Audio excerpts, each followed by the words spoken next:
कागज़नि में तक़रीबन अध खां वधीक स्पोर्ट्स कॉम्प्लेक्स तामीर थियलु जेके पैसा मंज़ूर थिया आहिनि उहे बि ईअं बेरहमी सां खाधा था वञनि। जल्द खां जल्द असांखे स्पोर्ट्स एक्टिविटी जे लाइ स्पोर्ट्स कॉम्प्लेक्स तयारु करे ॾिनो वञे। असांखे प्रॉपर ग्राउंड मिले जिते असां हिन खां बि का बहितर टूर्नामेंट ऑर्गेनाइज़ करे सघूं। 10-15 साल थी विया आहिनि ग्राउंड खे ईअं ई आहे हिते।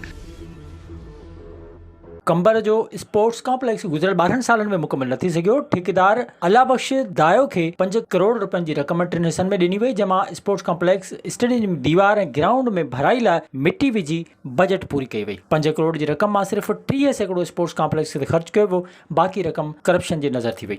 रांदियुनि सां शौक़ रखंदड़ नौजवाननि ऐं क्रिकेट क्लबनि जी सरपरस्त आला काका मोहम्मद अली चांडियो आवामी आवाज़ सां ॻाल्हाईंदे चयो त रांदियुनि जा मैदान बहितर न हुअण करे असांजो नौजवान तमामु मायूस आहे। कंबर में रांदियुनि ऐं तफ़री माग न हुजण करे नौजवान होटलनि ते वेही गुज़ारो कनि था। फाइल घुराए ॾिठोसीं त असांखां छिरक निकिरी विया। उते कागज़नि में तक़रीबन अध खां वधीक स्पोर्ट्स कॉम्प्लेक्स तामीर थियलु।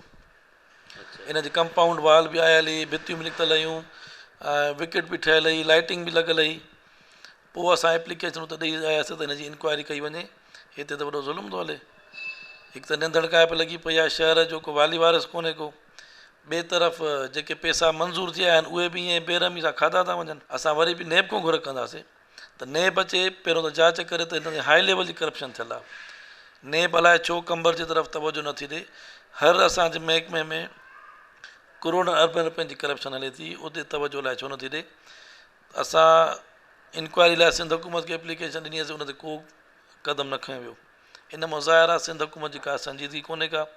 ऐं ॿिए तरफ़ सिर्फ़ु मुंहिंजो मुतालबो न आहे, कंबर जे समूरनि नौजवाननि जो जेके बि क्रिकेट खेॾनि था उनजो मुतालबो आहे त कंबर जे हिन स्पोर्ट्स कॉम्प्लेक्स खे फौरी तयारु कयो वञे त जीअं असांखे हिकिड़ी मंज़ूर थियल सहूलियत उहा त ॾियो असांखे जेका मिली आहे। असां बार बार इहो मुतालबो कयूं था, वरी बि तव्हांजे चैनल जे ज़रिए आला इदारनि खां, सिंध हुकूमत खां, वज़ीर आज़म खां, सभिनी खां मुतालबो था कयूं त ख़ुदा जे वास्ते हे नौजवान बि असांजो सरमायो आहिनि, इन्हनि खे इहा सुठी सहूलियत फ़राहम कयो त जो पंहिंजी रांदियुनि खेॾी सघनि ऐं सिहतमंद मुआशिरो क़ाइमु थिए।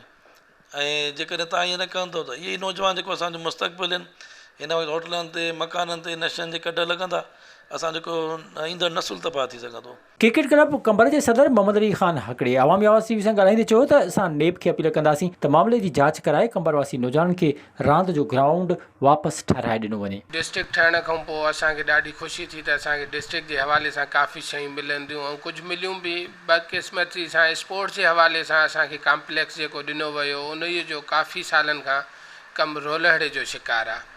उहो न थियण जे करे असांजा नौजवान जेके आहिनि तमामु भिटकिजी विया आहिनि ग़लति राहुनि ते, होटलिंग ते, उन खां अलावा जुआ ऐं नशे जे कढ लॻी विया आहिनि। असांखे ॼाणी वाणी अलाए छाजे करे पुठिते धिकियो वियो आहे ऐं नई नसुल खे तबाह कयो थो वञे। सो असांजो आला अख़्तियारनि खां डिमांड आहे त जल्द खां जल्द असांखे स्पोर्ट्स एक्टिविटी जे लाइ स्पोर्ट्स कॉम्प्लेक्स तयारु करे ॾिनो वञे। कंबर जे रांदीगरनि जो चवणो त ग्राउंड में मिटी हुजण करे रांदि कंदे केतिराई रांदीगर साह जी बीमारियुनि में वठिजी विया आहिनि। स्पोर्ट्स कॉम्प्लेक्स असां वटि आहे, मुख़्तलिफ़ हंधनि ते असां खेॾी पंहिंजो शौक़ु पूरो करे रहिया आहियूं। हीअ बि ग्राउंड आहे, टेम्पररी ग्राउंड आहे, मुस्तक़िल ग्राउंड असां वटि को बि न आहे। कॾहिं चवंदा हिते वॉकिंग ट्रैक ठहंदो, कॾहिं का ॿी शइ ठहंदी।